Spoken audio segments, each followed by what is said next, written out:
नमस्कार मित्रांनो, ठरलं तर मग या मालिकेच्या आजच्या भागात आता सचिनने सोशल मीडियावर टाकलेली पोस्ट सायली वाचू लागते.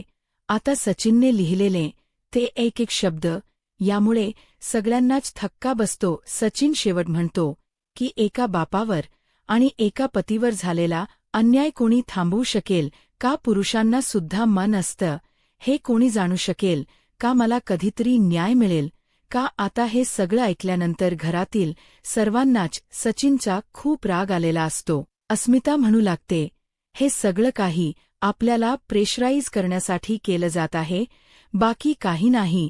नाहीतर सचिन सोशल मीडियावर अशी पोस्ट का टाकेल? तर आता चैतन्य म्हणू लागतो, पण तो एवढ्यावरच थांबला नाहीये, अजून त्याने खूप काही केलं आहे.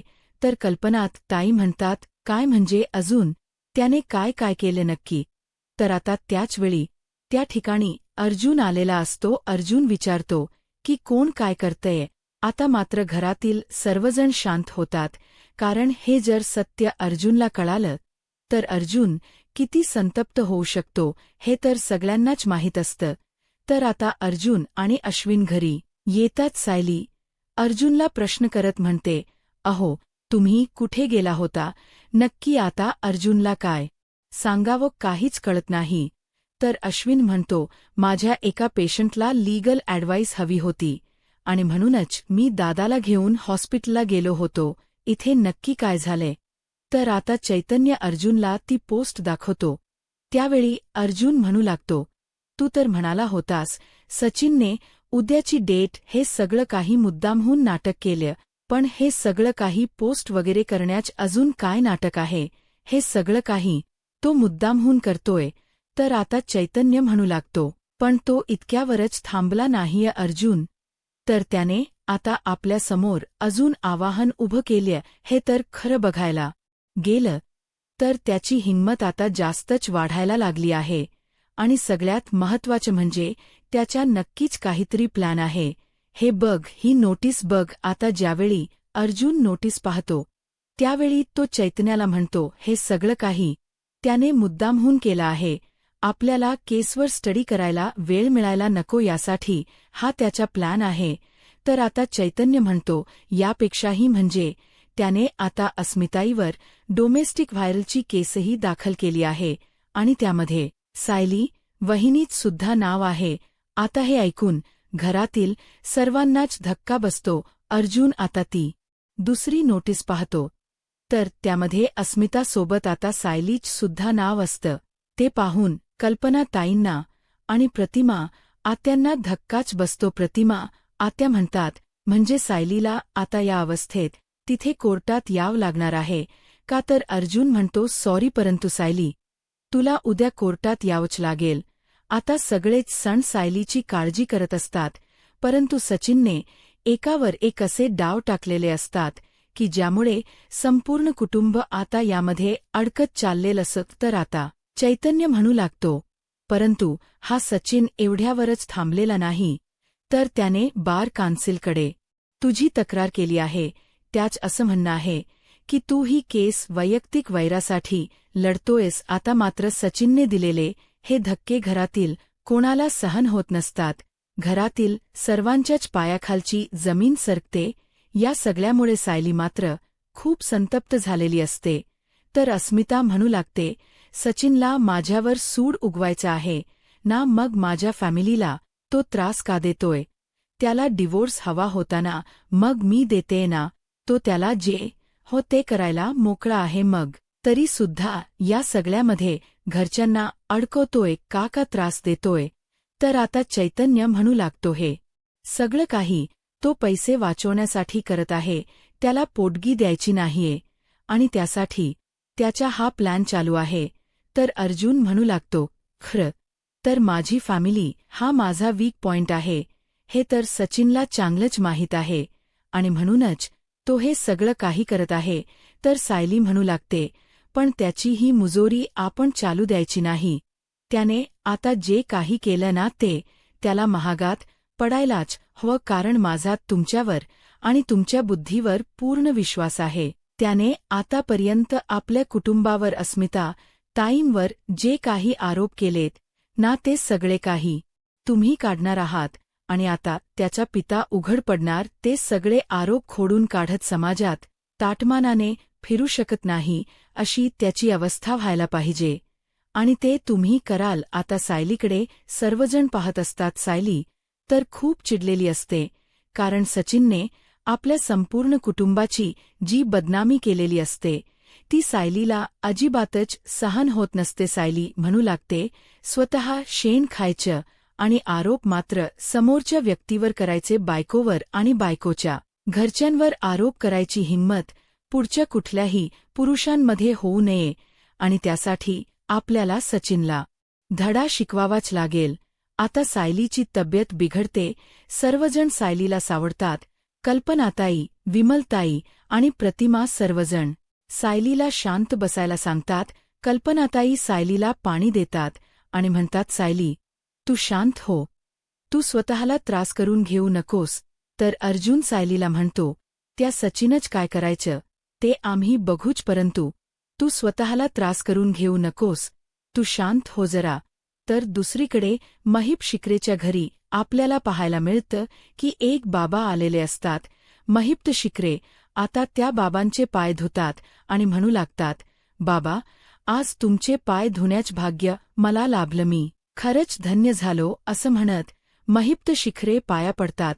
परंतु त्याचवेळी ते बाबा आता महिप्त शिखरेवर लाथ मारतात. आता हे पाहून तिथे जमलेल्या सगळ्या जनसमुदाय यांना धक्काच बसतो. तर ते बाबा महिप्त शिखरेना म्हणतात, काय रे महिप्त, तुला साधे पाय पुसता येत नाही का? अरे, तू माझे पाय पुसतोयस, माझी सेवा करतोयस की माझ्यावर उपकार करतोयस? असं म्हणत ते बाबा खूप चिडलेले असतात. ते महिप शिखरेना म्हणतात, तुझ्यासारखे सेवक मी माझ्या पायाजवळ उभे सुद्धा करत नाही. आता या बाबांचे हे वागण पाहून सचिन मनाशीच म्हणतो, हा बहुगुणी बाबा तर फारच बिंडोक निघाला. चक्क महिप शिकवर लात घातली. आता हा महिप शिकरे काही शांत बसणार नाही. नक्कीच याचे तंगडे तोडून याच्याच हातात देईल. आणि सचिन या सगळ्याची गंमत पाहत असतो. तर दुसरीकडे महिप शिकरे त्या बाबांना म्हणतात, बाबा, या गरीबाकडन काही चुकलं का? हव तर मी तुमचे परत पाय पुसतो. असं म्हणत महिप्त शिकरे आता काही प्रतिक्रिया न देता न चिडता त्या बाबांचे पाय पुसत असतात. आणि हे पाहून मात्र सचिनला धक्काच बसतो. तर आता महिप शिकरे ज्यावेळी पाय पुसत असतात त्यावेळी बाबा महिप्त शिकरेना म्हणतात, थांब महिप्त, माझे पाय पुसायची काहीच गरज नाही. खरं तर मी तुझी परीक्षा घेतली. जी व्यक्ती स्वतःच्या रागावर नियंत्रण ठेवते ती व्यक्ती जग जिंकते. जी व्यक्ती मातीशी दानत ठेवते तिच्यास्वर परमेश्वर प्रसन्न होतो. आणि अगदी मी तुझी परीक्षा घेतली. या परीक्षेत तू पास झालायस महिप्त. तर महिप्त शिकरे बाबांना म्हणतात, म्हणजे बाबा, तुम्ही माझ्यावर चिडला तर नाही आहात ना? म्हणजे मला आता कोणाचाच राग रोष ओढावून घ्यायचा नाहीये. मला आता सगळीकडे फक्त शांतता पसरवायची आहे. तर आता बाबा महिप्त शिकरेना म्हणतात, अरे पण महिप्त, तू तर गुंड होतास ना? तर महिप्त शिकरे बाबांना आपली सत्य परिस्थिती सांगत म्हणतात, मी नुसता गुंड नव्हतो बाबा, तर राक्षस होतो, राक्षस. पण आता मला देव बनायचे आहे. पण मला माणूस तरी बनता आलं ना तरी पुरेसा आहे. तर बाबा महिप्त शिकरेना म्हणतात, महिप्त, तुझी कहाणी मला माहीत आहे. असं म्हणत आता जमलेल्या सगळ्या समुदायांना आता बाबा महिप्त शिकरेंबद्दल बोलतात आणि म्हणतात, हा महिप्त म्हणजे फक्त गुंड नाहीये, त्याने असंख्य गुन्हे केले आणि काही काळासाठी तो तुरुंगातही होता. असं म्हणत आता महिप्त शिकरेंबद्दल सगळी माहिती ते सर्वांना सांगू लागतात. इकडे मात्र सचिन हे सगळं काही पाहून आश्चर्यचकित होतो, कारण महिप्त शिकरेच हे वागणं सचिनसाठी नवीनच असतं. तर दुसरीकडे सुभेदारांच या घरी आपल्याला पाहायला मिळतंय इन्स्पेक्टर सावंत घरी आलेले असतात. आता चैतन्य आणि इन्स्पेक्टर सावंत यांची चर्चा चालू असते आणि त्यामध्ये आता अर्जुनही सामील होतो. परंतु अर्जुनच्या मागे आता सायलीसुद्धा तिथपर्यंत आलेली असते. आता अर्जुन म्हणतो, तू का आलीयस इथे? तर सायली म्हणते, बरं, तुम्ही उद्याच्या केसबद्दल काय ठरवलं आहे? उद्या तुम्ही सचिनला काय प्रश्न विचारणार आहात. तर आता अर्जुन सायलीला म्हणतो, तू का आलीयस इथे. सायली म्हणते, अहो मला झोपच येत नव्हती म्हणून म्हटलं की थोड या केसबद्दल आपण सुद्धा तुम्हाला मदत करावी. अर्जुन म्हणतो, नाही, तुला आरामाची गरज आहे आणि तू जाऊन आराम करायचा आहेस. तर सायली म्हणते, अहो नाही, मला झोपच येत नाहीये. अर्जुन म्हणतो, नाही, मी तुला सांगितलं ना की तू आराम करायचा, मग जा, तुझी आरामाची वेळ झाली आहे. तर सायली म्हणते, नाही, तसंही तुम्ही झोपेसाठी जो अलार्म लावला आहे तो अलार्म तर अजून झालाच नाहीये. तर अर्जुन म्हणतो, नाही, मी सचिनसारख्या माणसाच्या कुठल्याही अशा केसेसबद्दल तुला ताण घेऊ देणार नाही. तर सायली म्हणते, अहो पण मी ताण घेणारच नाहीये. तर अर्जुन म्हणतो, नाही, मी तुला एकदा सांगितलं ना, तू जा वर आणि झोप, तू आराम कर. तर सायली म्हणते, भाऊजी तुम्ही तरी सांगा ना, आता चैतन्य अर्जुनला काही सांगायला जाणार. तर अर्जुन म्हणतो, तो काय मला सांगणार आहे तुझ्या हेल्थच्या बाबतीत. मी कुठलीही निष्काळजीपणा करू देणार नाही किंवा कोणाचं काही ऐकून घेणार नाही. त्यामुळे आता वर जायचं आणि फक्त आराम करायचा, विषय संपला. असं म्हणत अर्जुनने सायलीला सक्त ताकीद दिलेली असते. सायली पाहते तर आता इन्स्पेक्टर सावंतही त्या ठिकाणी असतात. त्यामुळे सायली काही न बोलता गुपचूप तिथून निघून जाते.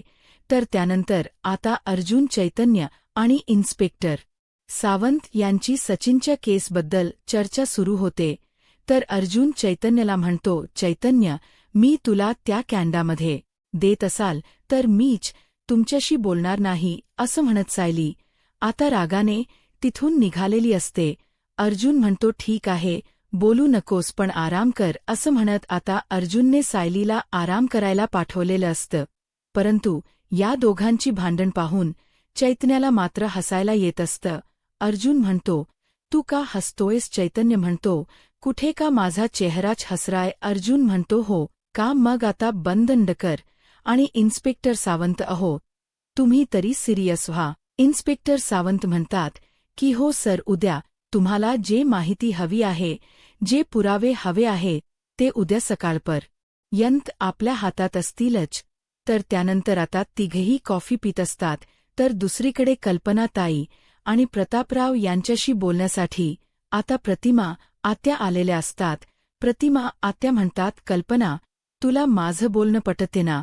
तर कल्पनात ताई म्हणतात, हो प्रतिमा, तू जे बोलतेस ते आम्हाला पटते, आम्हाला कळते. आम्हाला माहीत आहे की सायलीला आरामाची गरज आहे, पण तरीसुद्धा ती तुझ्याकडे राहायला गेली तर इथे आम्हाला अजिबातच चैन पडणार नाही. तर प्रतिमा आत्या म्हणतात, कल्पना, सायलीला विश्रांतीची गरज आहे. इथे तू कितीही तिला विश्रांती यायला सांगितली, कितीही तू तिची काळजी घेत असलीस तरीसुद्धा ती विश्रांती काही घेणार नाही आणि काळजी करायचं काही सोडणार नाही. ती फक्त घरातील सर्वांचा विचार करत बसेल. त्यात आता अस्मिता आणि अश्विन यांच्या आयुष्यात जे काही घडलंय त्यामुळे ती या सगळ्याचा विचार करत बसेल. पण या सगळ्या विचारांपासून आता तिने दूर असायला हवं. तिने स्वतःची काळजी घ्यायला हवी. या अवस्थेत तिने स्वतःकडे लक्ष द्यायला हवा. तर प्रतापराव म्हणतात, हो खरं आहे, या सगळ्यापासून आता सायलीने दूर राहणंच योग्य आहे. तिच्या तब्येतीसाठी हे खरंच गरजेचं आहे. तर आता प्रतिमा त्या म्हणतात, खरं तर मधुभाऊ बरे असते तर माहेरपणासाठी तिला आश्रमात घेऊन गेलेच असते ना. मग मी आई म्हणून तिला माहेरपणासाठी घेऊन जाते असं समजूयात ना. त्यामुळे थोडे दिवस का होई ना, परंतु तिला माहेरपणासाठी माझ्या घरी पाठवून द्या. तर प्रतिमा त्यांच हे बोलणं ऐकून कल्पना ताईंना खूप वाईट वाटतं. कल्पना ताई म्हणतात, खरं तर सायलीसाठी मी काय करायचे स्वप्न पाहिलं होतं. मी म्हटलं होतं की मी माझ्या सायलीसाठी हे करेन ते करेन, पण मी मात्र काहीच करू शकत नाही. तर प्रतिमा ते म्हणतात, नाही कल्पना, असं काही नाहीये. तू सुद्धा सायलीसाठी अगदी आईसारखी माया लावतेस, आईसारखं सगळं काही तिच्यासाठी करतेस. पण शेवटी घरची परिस्थितीच अशी आहे की या सगळ्यामध्ये तू तरी कुठल्या गोष्टीकडे लक्ष देणार आहेस. तर कल्पनाताई म्हणतात, हो सध्या सायलीला आरामाची गरज आहे, तिची काळजी घेण्याची गरज आहे, त्यामुळे ज्या प्रतिमा तू तिला तुझ्या घरी घेऊन जा. तर प्रतापराव कल्पनाताईंना म्हणतात, कल्पना, अग एवढा विचार नको करूस, अग सायली काही खूप लांब जाणार नाहीये, इथेच तर आहे रविराजच्या घरी, आपण कधीही जाऊ शकतो, आपल्याला आठवण आली की आपण जायचं आपल या सायलीला भेटायला. प्रतिमा म्हणतात, अगदी तुम्ही कधीही येऊ शकता, पण काही दिवसाकरता का होई ना, मला आणि रविराजला आमच्या लेकीचं कौतुक करायची संधी तर मिळेल ना. तर प्रतापराव म्हणतात की हो नक्की. तर कल्पनाताई म्हणतात, पण प्रतिमा, या सगळ्यासाठी अर्जुन तयार होईल ना. तर प्रतिमा आत्या म्हणतात, हो मी त्याच्याशी बोलेनच, आणि उद्याच मी सायलीला आमच्या घरी घेऊन ठेवून जाईल. तर त्याचवेळी अर्जुनचा आवाज येतो, सायली. तर प्रतापराव म्हणतात, हे बघ. तर आता अस्मिता सुद्धा सायलीला हाका मारत असते. तर प्रतापराव म्हणतात, हे सर्वजण सायलीला हाका का मारत आहेत. आता सर्वजण बाहेर येतात. तर दुसरीकडे पाहतात, अर्जुन सायलीला शोधत असतो, अस्मिता सुद्धा सायलीला शोधत असते. कल्पनाताई म्हणतात, काय झालंय. तर अर्जुन म्हणतो, मम्मा, अग मी तर सायलीला स्टडी रूममध्ये काम करत असताना जाऊन आराम कर असं सांगितलं, पण मी ज्यावेळी वरती गेलो रूममध्ये पाहिलं तर सायली नव्हती. ती कुठे गेली काहीच कळत नाहीये. तर आता अस्मिता म्हणू लागते, हो ना, आम्ही संपूर्ण घर शोधलं, पण सायली तर कुठेच सापडत नाहीये. असं म्हणत अस्मिता म्हणते, एक मिनिट, मी जरा बाहेर शोधून येते. असं म्हणत अस्मिता बाहेर शोधायला जाते. तर प्रतापराव म्हणतात, पण एवढ्या रात्री सायली कुठे गेली असेल. सगळ्यांना सायलीची काळजी वाटत असते. अशा अवस्थेत सायली नक्की कुठे गेली असेल. त्यामुळे अर्जुनही खूप पॅनिक झालेला असतो. तर प्रतिमा अर्जुनला प्रश्न करत म्हणतात, अर्जुन, तुझ आणि सायलीच काही भांडण तर झालं नाही ना. तर अर्जुन म्हणतो, नाही भांडण असं नाही, पण मी मात्र तिच्यावर चिडलो. आता मात्र सर्वजण अर्जुनकडे पाहतात. तर दुसरीकडे अस्मिता आता स्टोर रूममध्ये सायली आहे का हे पाहण्यासाठी आलेली असते. आता अस्मिता पाहते तर सायली स्टोर रूमच्या एका कोप यात शांत अगदी रुसून बसलेली असते. आणि ते पाहून अस्मिताला हसायलाच येते, परंतु अस्मिता काही न बोलता तिथून बाहेर पडते. तर दुसरीकडे अर्जुन म्हणू लागतो, मी ज्यावेळी स्टडी रूममध्ये अस्मिताईच्या केसबद्दल काम करत होतो त्यावेळी सायली तिथे आली, आणि त्यावेळी मी तिला एवढंच म्हटलं की या केसमध्ये तू पडू नकोस, तू जाऊन फक्त आराम कर. तर आता कल्पनाताई अर्जुनला म्हणतात, अर्जुन, अरे तू तिला का त्रास देत असतोस. तू तिच्या कलाने का घेत नाही. तिची अवस्था तुला कळत नाहीये का. तर अश्विन म्हणू लागतो, थांब, आपण गेट जवळ जाऊन बघून येऊयात. असं म्हणत आता अर्जुन आणि अश्विन बाहेर पडणार, परंतु त्याचवेळी अस्मिता त्या ठिकाणी येते आणि अर्जुनला हाणते. अर्जुन, अरे सायली स्टोर रूममध्ये आहे. आता हे ऐकून सर्वांनाच धक्का बसतो आणि अस्मिता सर्वांना स्टोर रूमच्या दिशेने घेऊन जाते.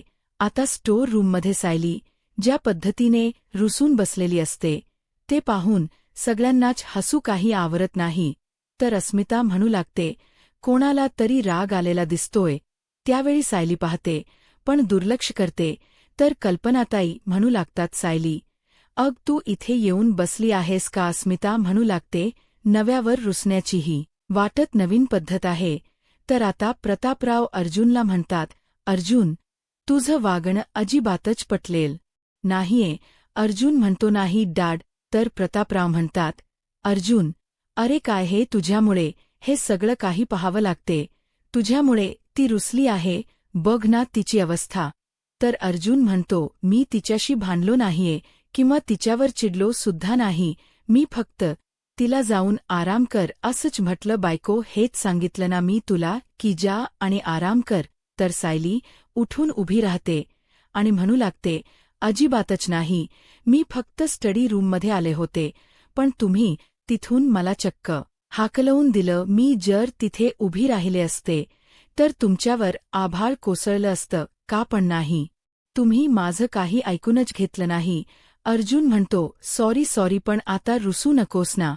तर आता सायली अर्जुनला अगदी लहान मुलासारखं रागावत म्हणते, आता सॉरी म्हणून काय उपयोग आहे, मगाशी तर माझ्यावर चिल्ला होता आणि मला हाक लावून दिलत ना तुम्ही. अर्जुन सायलीला म्हणतो, सॉरी माझं चुकलंय, आता मी काय करू, उठावशा काढू का, असं म्हणत अर्जुन उठावशा काढतो.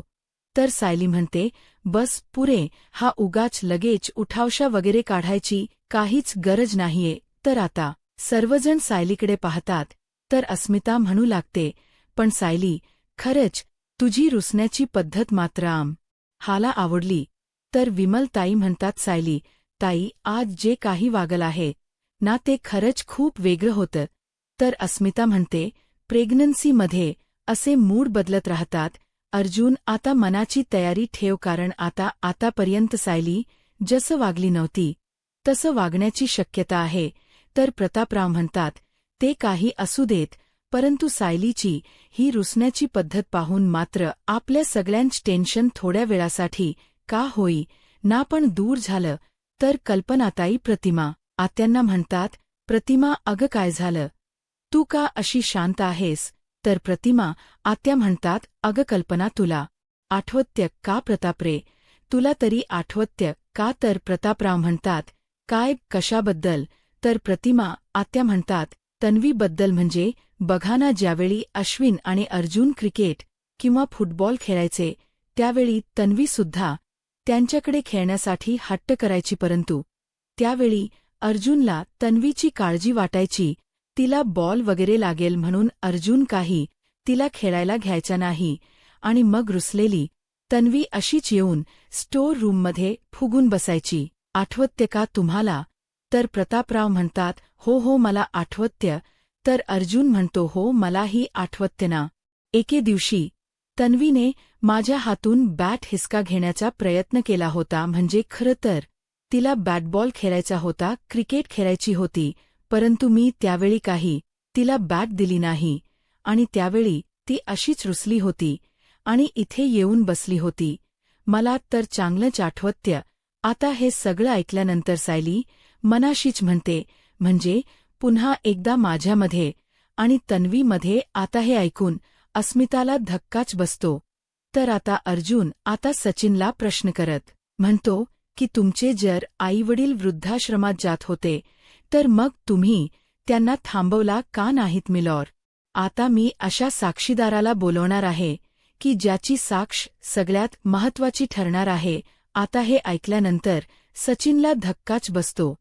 तर दुसरीकडे प्रतिमा त्या सायलीला घरी घेऊन आलेल्या असतात आणि सायलीला एक कॅसेट देत म्हणतात, ही कॅसेट म्हणजे छोट्या तन्वीच्या आवाजातील शुभों करोतीचे कॅसेट. आता ज्यावेळी सायली ते कॅसेट चालू करते आणि तो लहान तन्वीचा आवाज तिच्या काने पडतो, त्यावेळी मात्र ती शांतच होते.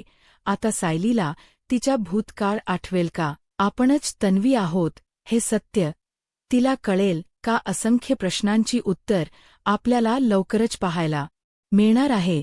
आता पुढे काय होईल हे पाहायला आत्ताच माझा महाराष्ट्र या यूट्यूब चॅनलला सबस्क्राईब करा. धन्यवाद.